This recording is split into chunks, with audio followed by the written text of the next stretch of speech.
బాబు, ఇప్పుడు ఈ 5 ప్రశ్నల మీద నువ్వు ఏదైనా సబ్జెక్ట్ నేర్చుకున్నావు?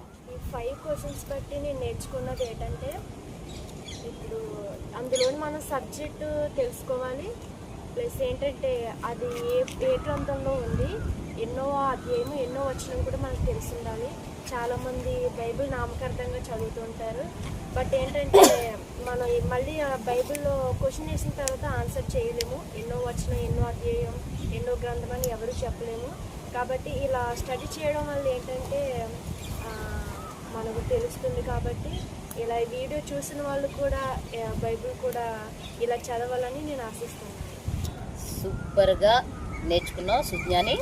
దేవుడు నిన్ను చక్కని రీతిలో ఆయన పరిచర్యలో వాడుకుని నిన్ను చూసి చాలామంది యవ్వనస్తులు ఇంకా నేర్చుకోవాలి. ఎందుకంటే నువ్వు చెప్పింది రైటే. చాలామంది బిడ్డలు ఏం చేస్తారంటే ఒక ఉద్యోగం